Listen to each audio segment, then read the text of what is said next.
everyone, welcome back to my channel, or if you're new here then welcome. My name is Coco. I am a primarily cozy flavoured gamer here on YouTube and we just hit 1,500 subscribers. Thank you guys so much. It is unbelievable and it makes this video's timing really fantastic. I started this channel back in January and basically there have been so many games that I've played this year, more than ever before. So I figured I would take a leaf out of another wonderful YouTuber's books, and her name is Peyton. Her channel is Peyton's Corner. Please follow her if you're somehow not already. Her videos are fantastic. I love her and her energy. But every month she releases a video with every game she's played that month, like a review of everything. I don't have that sort of time either. So what I'm doing is a big chunky video with everything I have played so far in 2023. There are about 23 games I have played this year, not including demos, and I am basically going to review and rank all of them. Most of the games on this list are absolutely cozy, and I think that most of the games on the list will also appeal to cozy gamers. Cozy gamers come in all sorts of shapes and sizes, genres, categories, things that we like, things that we don't like. Usually it's the reason you play the game that makes it cozy as opposed to necessarily the game itself.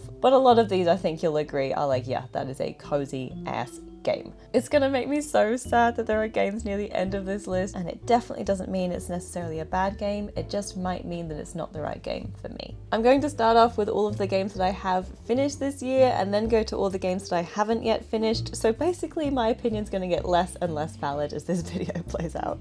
Alright, first up we have a beautiful game called Alba, and it's just so lovely. You play as Alba, this little kid who's on a holiday to a small island visiting her grandparents, and there's a fantastic nature reserve there, but it's really run down. There's litter everywhere. Unfortunately, the mayor of the town seems to have kind of partnered up with this guy who wants to build a 5-star hotel, like a resort where the nature reserve is, and Alba needs to work to get enough signatures from the town to stop that from happening. And to do that, you're basically fixing things, collecting litter, and you're taking pictures of all the wildlife. And as you repair the nature reserve, basically you're able to get more and more signatures in order to try and save this nature reserve. I loved picking up litter. I loved that there were just so many little tasks you could do. It felt really free for a short game where you definitely had like specific tasks to do. You could kind of just do them how you wanted, which made it feel really casual and really cozy. I love that her hat looks like an Ash Ketchum hat. That's just in there and I can't get past it. Like, this girl must love Pokemon, and that speaks to my soul. And I also seem to love any game that's got a photography mechanic, so that part I absolutely love as well. I think for me, Alba is automatically an A-grade cozy game. The thing that would make it S tier is if I would play it again, which I'm not sure if I would. I feel like I've kind of done everything in the game. I feel really content with it. I feel like I had a really wonderful time, but that I'm content to not play it all day every day. So that is sitting in A. The next game on this list that I have completed is Breath of the Wild. Maybe it's odd that I've had this game for years and yet I had not completed it until just now. I think 2 months ago is when I completed Breath of the Wild, but I just couldn't bring myself to do it before Tears of the Kingdom was here. I knew that I didn't want to do that. I wanted to just flow straight into the next game, so I held off facing Ganon until then. Now yes, Zelda games do have a lot of action, but Breath of the Wild has to be the coziest Zelda game out there. The fact that you can cook, the fact that you can find your own home, the fact that you can fly around and get a horse and just do things at your own pace, and the fact that it's just so beautiful absolutely makes this just a standout game and cozy game for me. I love so many things about it. I don't know that I can pinpoint anything that I don't like. Yes, I could say weapons fall apart, but that really doesn't get on my nerves all that much. The one thing that I really don't like is that thing in the sand, the desert boss thing. I never did that. I ran the heck away from that, and I don't think I'll ever do that. So this one's easy, absolutely. Breath of the Wild, I could play all day, every day, S tier game. Alright, what's the next one on this list that I've completed? Ah, okay, here we go. It Takes Two. This is the perfect game, I feel like, for gamers and non-gamers to get into, especially if that's you and a partner or you and a friend and one of you is and one of you isn't a big gamer. This game is just so approachable for that sort of thing and really shows off the best bits about games, the most creative things about games, and introduces you to different mechanics. I cannot say how much I love this game and how much I love it for that reason of it bringing you together, experiencing a good story. And oh my god, I haven't said about the story. Okay, so you and a friend play as a mum and a dad. I cannot remember their names. I'm sure they had names. And these two people are about to separate, and your child, your daughter, is really upset about that. Somehow she does this magical thing where you both become dolls, and you're guided by this book of love she has in order to kind of reconnect and understand each other again, to work through your problems. And that's the sort of message behind it all. But through that, you get to do so many different levels, basically exploring the home, exploring the garden, the greenhouse, going through different hobbies that you both have, like there's a really cool space one. And through all of this, of course, the main theme is it takes two, so you cannot get through a level without teamwork. Each level seems to have different mechanics, like one of you has a hammer and the other one has nails, and both of you need to work together to get through the level. But It Takes Two, immediately a grade game for me. Is it S tier? I don't know. I don't think I could play it all day every day, but I would play it again. I would happily play this through with someone. So we're sticking in an S tier. We're going with S tier. The next one on this list that I've completed is Limbo. And I think if you said it wasn't a cozy game, you'd be right. But here we are, it is on my list. And to briefly tell you about Limbo, because my goodness, the description of this game is really short. A boy enters Limbo to try to save his sister. I don't know what this kid thinks he can do when he gets to his sister, but that's the aim of the game. And I'm telling you right now, I could not have completed this game without so many YouTube tutorials. This game has really good puzzles. Probably half of them I did myself, but the other half I absolutely needed help with. Even if I'd actually got the idea of the puzzle right, the timing in this was everything. And everything about Limbo is just really wonderfully crafted. There isn't a lot to it, but the fact that it fits to this really dark, dreary colour scheme, the fact that there's no music in this. You might hear sparks, or you hear the boy as he walks around, and that's it. There's nothing, there's no breeze, there's no music. It's just perfectly horrible the whole time. But it was a really good game, and it didn't give you explanations. Ever. Would I recommend it to cozy gamers? Yes? You've got to get past a thing with a spider. I'll say that, and that happens early on, and if you can get past that, you'll be okay. So Limbo, I think I'm putting in the B tier because it was really good, but I think not great for every cozy gamer, and I definitely don't think I'll be playing it again. Okay, all right. Next one that I've completed is Season: A Letter to the Future. Essentially, season in this game refers to like a time period. Like we could refer to the Bronze Age, something like that, or the Techno Age. They have a season which is the war, and then they have after the war, and they have sort of the Golden Age before the war. And the season that they are currently in is about to end, but your mission in this game is basically to gather information on this season and to save it for the next. So your character leaves home and they basically have to gather information in the most cozy of ways. You basically get a scrapbook that you can draw in, that you can write in, that you can take photos of everything around the world, collect that and put that in the scrapbook, and you even have a little sound recorder so you can capture little sound bites of things. As much as it's quite linear, it's also really well told. I definitely feel like I want to go the direction that the game is pushing me, and at one point it does kind of open up and you can do things in the same order that you want to, and the game won't progress until you're done. But there are so many cool things to discover, so many sort of sacred things is how I'll phrase it, so many interesting things to find.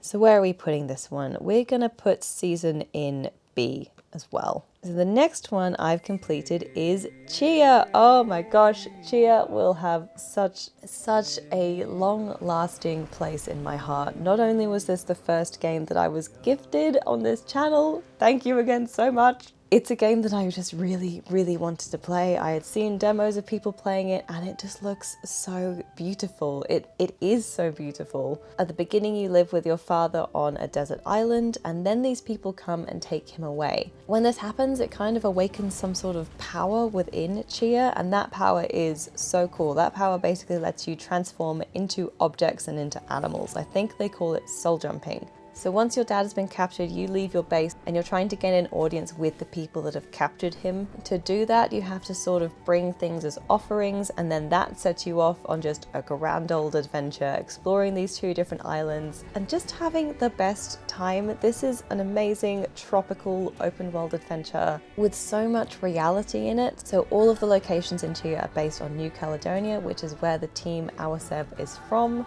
And because of that, you can tell there is just so much love baked into this game. It is beautiful. The soundtrack is amazing. It feels like a tropical island version of Breath of the Wild. There's that many things to do. I loved being able to turn into deer and birds and dolphins and just exploring all the different areas. I had such a good time playing Tchia, and I think this is one that I could even jump back into as well. The fact that it's even got an end game, it's perfect. Tchia is going into S tier. I think the last game on this list that I've completed, and I completed this I think 2 weeks ago, so really fresh, is To the Moon. Oh my gosh, this game made me weep the whole time. Basically, it's about the life of this really cute man called Johnny. Johnny is at the end of his life, and these people have been employed to basically go into his brain and change his memories so that his last memory is going to the moon. So even though this game is about Johnny, you actually play as these 2 people that are going through Johnny's memories and go just deep enough in his brain to change some event that then leads him to becoming someone that would go to the moon.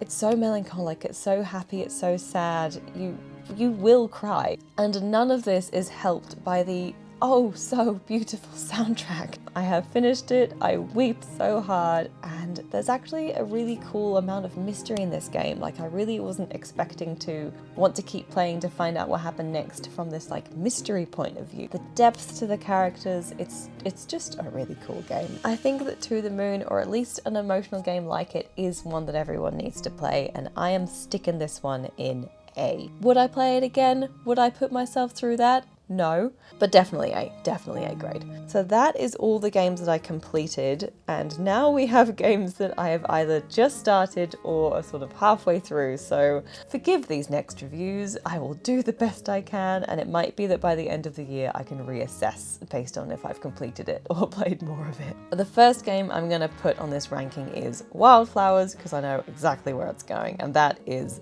to the S tier. So Wylde Flowers. The story in Wylde Flowers is you play as Tara. You have just moved in with your grandma at her farm and you've moved from the big city. But the really cool thing here that definitely took me by surprise is not only all of the voice acting, but how deep the characters are, how wonderful the story is that you get to follow, and how much I started this as a farm sim and ended up almost not caring about that part at all. Now, I will say there have been so many cool updates to this game that make the farming so much bigger and so much richer. There's so much more to do. There are magical animals and things that are added now. There are ducks added now, can you believe it? But there is a really wonderful story that you follow along with in Wylde Flowers that you can do at a pace that suits you, and it's that story that moves time along in the game. Like, yes, there are days and nights, but the season doesn't actually change unless you tell it to. That honestly makes it such a cozy game, such a casual game. The fact that you can just spend as long as you want to in spring, in summer, in autumn, and in winter. So it is just immediately S tier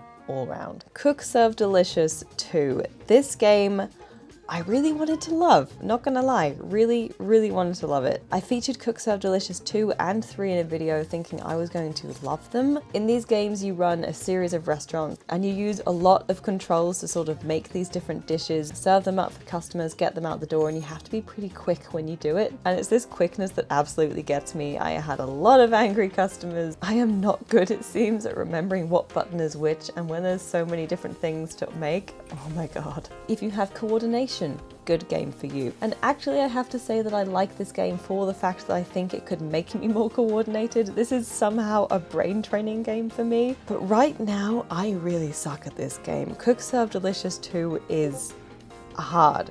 This, okay, we may as well be harsh and put this in D tier, because although I like it, I don't think it's the game for me. Okay, Coral Island, and bear in mind right now reviewing this, it is still early access and I have only probably played like 5 hours of it. So even though there are a lot of parallels here between, say, this and Stardew Valley, Coral Island has a lot more of a focus on restoration to it, and of course the graphics are amazing. Every single character is so dang hot. When it's fully released and the characters become romanceable, I don't know what I'm gonna do with myself. I haven't played a whole lot of this game, but there are beaches, there is underwater to explore, there are mines to explore. When I first started playing it, everything was really confusing, and that kind of put me off playing more because it was a bit laggy at that point and I really didn't know what was happening. But after a few in-game days, the story started to tell itself, and there were sort of events going on in the town and there were things that I was unlocking, and suddenly it became this huge game where I knew what was going on. There were so many things that I wanted to do and to accomplish, and I can tell now that it's gonna be such a favorite. Plus, honestly, I love the graphics. Everything is so beautiful. I would put it in S grade because I feel like that's where it's gonna be. For now, I'm gonna put it in A grade. B grade? A grade? B is fair. B is fair. Although there's a lot of hot people. It's going in A. So, Death's Door. Okay, this is one I really wanted to like. Death's Door is way harder than I thought it was going to be, and I don't think they even have the courtesy of different difficulty levels. So in Death's Door, you basically play as this little crow. You've got a sword, I think you've got a bow and arrow, and you're just this cute little crow sort of hopping along, doing your business, beating up enemies. That part I love. But here's the thing, it's really hard. It had the shell of something I thought was going to be a great cozy game, but when you sunk your teeth into it, oh my god, I died so many times. If ever I did make it past an enemy that was just defeating me and defeating me and defeating me, it felt really good. But eventually I got to a point where there was just so many enemies coming for me. I felt like I was doing really well, like it had just got to the end of it and then more would appear. And the thing I guess I really didn't like was that if you did die, it was so rare that you were then spawned close to the battle to go straight back into it again. Often there was like a 5-minute walk back to where I had just been. I'd have to fight other enemies on my way there, and after the same lot of enemies defeated me about 10 times, I quit the game, I played Breath of the Wild, and I beat Ganon. That is the day that I beat Ganon. So thank you, Death's Door, and I think that honestly really speaks to how hard it was. I think I'll definitely be giving Death's Door another try, but for now, it is going to be in C. So the next game on my list is Destiny 2. I actually really like this one. It's an online game, there are storylines that happen all the time, and it seems like there are story things that happen in real life time. It is a free-to-play game. You can play it on consoles and you can play it on PC, and you can also get season passes, so that basically means that you've got access to the new storylines, the new missions, things like that. When you first start playing, and I'll be honest, this is the kind of only bit that I've done, you are resurrected. Your body was amongst the fallen. This robot thing has found you and you're alive again, and you've got different abilities. There are 3 different classes you can be. I chose the hunter class, but there's also like a mage and like a big guy. I've forgotten what it's called, I'm sorry. Destiny 2 is a game that my friends on Discord really wanted me and my other cozy friend Illy to play. Cozy Game Night, by the way, go follow her. And we honestly had a really great time playing it. This is a game that I can see myself really jumping into as a game that's definitely like a battle game. I really liked it. Somehow it didn't feel like a really scary, really full-on game to me. The fact that I could play it with friends, the fact that there weren't too many skills to learn, definitely all lended to it being a more cozy game. So Destiny 2, where am I gonna put this? For me right now, because I haven't jumped into it much, let's put it in B. Let's put it in B and we'll see where it ends up at the end of the year. Let's watch this space for Destiny 2. Okay, next up we have Dinkum. This is honestly a great game. I haven't even spent that much time playing it, but the fact that one guy has made this game, the fact that it's basically Animal Crossing set in Australia crossed with like Minecraft, nothing bad to say about this game. So it's the classic story. You live in a big old grey city and you're invited to a new place where you get to start a fresh life, and basically your new life is in Australia and you choose everything in this game. You choose where your tent is that becomes your house, you choose the town square square, you choose where all of the shops go. You can collect animals, you can farm, you can fight things. There is a terrifying mine. You can get boats. There is so much cool things about this game that even though I haven't actually got that far into it, I know it's one I'm gonna really love if I actually just give myself the time to play it. Dinkum honestly would be S tier, I reckon, if I'd given it enough time to know for sure. I'm gonna put it in A because it is fantastic. I can see myself sinking a lot of time into it. The fact that Dinkum is a one-man band as well is just incredible. I highly recommend checking it out. So good, so good, so good. All right. Oh, this is such a cute one. This is another one that I was lucky enough to try out a key for free over on my channel, Dordogne. Is that it? I might be saying it wrong again. This is such a sweet game. I'll admit I've probably only played about 2 hours of it so far. It is a short kind of story-based game, kind of similar to Season in the way that you can take pictures and kind of scrapbook catalog your stay. If you want like a narrative adventure game, definitely try this one out. It is just like playing a story in the coziest way. So you're essentially playing as this woman who's traveling back through her memories and actually rediscovering her memories. For some reason, she can't remember this summer that she spent with her grandma. We begin with her in her sort of 20s, I want to say, and she's traveling back to where her grandma used to live now that she's passed away. You're going through things, finding memories. I do think it's very much a linear game, but if you like following along with a story like that is such a cozy thing to do. It's basically like watching something except you get to play it. And I think it's a really, really wonderful game. I don't want to say necessarily though that it's S or even A. I need to see how the story plays out, but I still think it's so lovely. It is at least a B grade game, so we're gonna leave it there. We're gonna leave it there. Hello, I'm back. I know you didn't know I left, but I have boba tea now. It is very exciting. Oh yeah, that's good. Oh my god, okay. Back to my list. Where are we? I feel like going at random, you know, being at rando. So the next one I will do is Valheim. This is a game that my partner loves. So when you first arrive in this game, it is very easy to die. There's a lot going on, and right at the beginning, of course, you've got no armor, you don't know what you're doing, and everything wants to kill you. The good thing is there's not a lot of everything in the first area, but the bad thing is if you do die, you lose everything that you got, and it's basically at a tombstone. So you end up being resurrected, and then you have to go and find your tombstone, which is marked on a map, but you have to go there to collect everything. So at least it's not gone forever, but you do have to go back to wherever the danger zone is to get everything. Especially if you're playing with other people, I can totally see where it's fun, and I find that bit's fun. And you can do so much in this game. So many times we've logged on and just chopped wood or gathered stone or gone mining for things, not even trying to take on any enemies, and making our bases bigger, trying to build a boat so that we can explore. There's a lot of making things and foraging for things that is definitely on that very classic cozy side of the system. Aside from that, honestly, a lot of it's beautiful. The scenery itself, the water, when you look up, there's this sort of huge tree that you see that's glowing. It's not like a gloomy, scary game. A lot of it is super bright and beautiful. So Valheim, I reckon I'm putting plainly in B, because as a game that I play with others, I think it's really, really fun. I don't think I'd play it on my own, and that is why it's staying in B.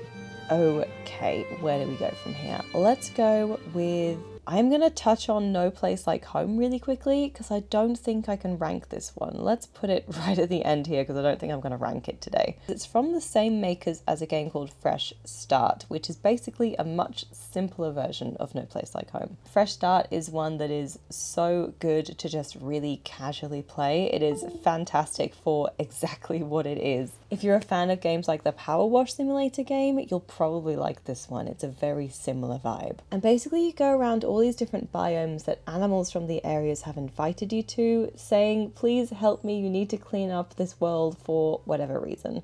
Not only as well are you sucking up all of this trash, and there is so much trash that it is just so cleansing to my soul to clean up. Also, you're pumping out water, you're feeding water to all of these trees and watching them pop back into life, watching them become green and healthy again. You're collecting things so that you can repair buildings and repair other things in each level. And as you collect trash, that's basically your currency as well, so that you can get upgrades for your equipment, so that you can either collect more water, or you can suck up things faster, or douse water faster. There's no time limits, you just play each level until it is clean enough, and it's fantastic. I loved Fresh Start so much. If they just kept pumping out different levels, I could probably put it in S tier.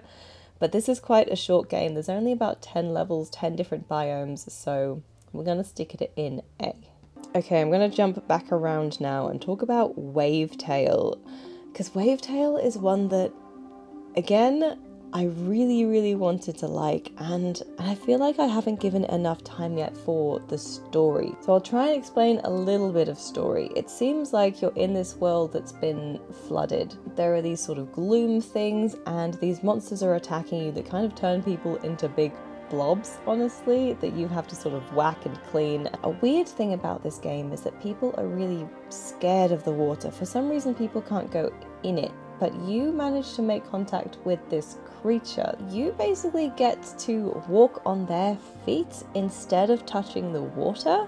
And doing that means you can just glide across the water, you can jump and dive and just live your best life. It is so cool gliding across the water. There is story, and I feel like I'm just getting to the story, but for a while I was just stuck. Like, to get to the next directive, I wasn't just that sure where I was meant to go, and ended up just going around in circles, thinking, does the game know what I'm doing? Has it not caught up with what I'm doing? And feeling that sort of confused directionless just took me out of enjoying the game for a long time. Eventually I jumped back in and everything just seemed more simple, more straightforward, so I don't know exactly what happened, but then I was just able to keep playing the game and really enjoyed it again. There is a fair bit of action in the game, but nothing's really hard. I love the gliding and the jumping. The travel in this game is just really enjoyable, and that's something that I think you need to get right in a game like this. But for a game that's around $30, $35, I'm just not sure about it yet. So I really hope I can move this up in the future, but I'm gonna go with C for now. Okay, let's go for the Last Campfire. This one is so cute. This is a really cute puzzle game. I think you can get it on quite a few platforms. I'm playing it on the Switch, and it is perfect for the Switch. If you have a Steam Deck, probably perfect for that too. It's just a great game to take with you on the go. So in the Last Campfire, you play as an Ember, or is your name Ember? The sweetest thing though is that there's a narrator, and it's just so lovely that as you explore, the narrator sort of is exploring with you, and everything is so lovely. It always makes it feel like you're doing the right thing because the narrator said something nice. Oh wow, can you hear that rain? Ooh, oh, I think we have hail. Whoa! So this is basically an exploration game, a puzzle game, and it's got some really cool puzzles in it, almost like the shrines in Breath of the Wild. There are all of these other embers scattered throughout the game that have got lost, and you have to sort of touch them and go into their mind and free them from this sort of mind-made prison, I want to say. And that is where these really cool puzzles come into it. A lot of them were either really easy or they made you feel really clever when you got it. There are, I think, 2 of them that I just haven't got yet. It's not a super long game, it's not a super hard game, but it's really cool to explore. I think that they do a really great job of it, and I love the narrator, I really do. The only negative, and I guess this does bring it down on my list, is I don't feel grabbed by it. I don't feel hooked to keep going in and playing more. I feel like I should have just played the whole thing in like 1 or 2 sittings, because I don't feel that thing that makes me want to go back into it, hence why I just haven't actually completed it yet. So I reckon for that reason, B grade game. Okay, we are going to now tackle Zelda Tears of the Kingdom.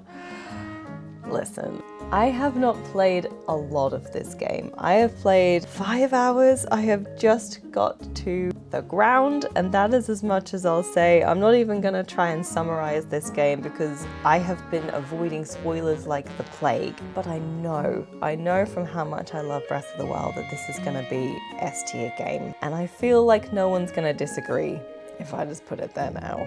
Okay. Stardew Valley. Automatic S tier, my goodness, of course it is. This is the game that made me realize I loved cozy games. It's the game that made me realize that this whole sort of flavor existed. And so it just has such a special place in my life and in my heart for that reason. Whenever things get a bit too much, I think Stardew Valley just enters my life. And I wish I could say this was in the list of games that I've completed, but for one, my goodness, Concerned 8 brought out that whole huge update, which I haven't even touched, and I am one fish away from completing the community center, so I can't say that I've even like completed the game yet, because I feel like that's what you do to complete the main version of the game. Basically, you were living in the city, your grandpa has passed his old farm on to you, you decide to finally take him up on that offer, go there, fix it all up, live your best life, you meet all the people in the town, you can get to know them, you can romance them, you can explore the mines and fight as much as you want in there. There is Skull Cavern, which is where you go if you want to die. You can get farm animals, you can grow crops, you can become a millionaire, and it is just a fantastic game that's really cheap, really affordable for definitely the hundreds of hours that I have put into it. So S tier all the way. All right, these last two, okay. We're gonna go with Little Nightmares first. This game, I'll tell you what I know about this game. This isn't a huge game. I think there are around 5 main levels and I've just completed the first one. So there's a lot of mystery to it, a lot that I don't know. So you play as this little person called Six. You're trying to escape. I don't know why you are where you are, but it seems like you are just this little guy and there are these big things that want to eat you. They've got lots of other kids in cages, and it is just a really creepy game. I have died a lot in it, okay? I am live streaming this one and I have this bag of hats next to me, and every time I die I basically have to go through another hat, and I need more hats. And at the end of the night, after I'm thoroughly creeped, I then play Placid Plastic Duck Simulator, the last game on this list. So okay, I need to place Little Nightmares on the tier list, don't I? Where are we putting Little Nightmares? I think it needs to be on par with Limbo, which means this one's going in B as well. Okay. All right, Placid Plastic Duck Simulator. It's the best game that's ever existed. You have a pool, you start with one plastic duck, you can click a little button which makes it quack, and there's this kind of timer, this duck that fills up in the corner, and once that fills up, another rubber duck enters the pool. You don't do anything, you cannot influence the ducks, they just bob around however they want to bob around. They might push into each other, they might go down the slide, there are just lots of things that can happen and you just kind of watch. It's basically just a wallpaper. This was a ridiculously cheap game. You can get the expansion packs ridiculously cheap as well. Everyone who stays with me on stream is basically gonna get a duck. As soon as a duck arrives that you want dibs on, because there are so many cool patterns, you let me know and you get a duck. It is fantastic, the best game that's ever existed. Absolute S tier right there.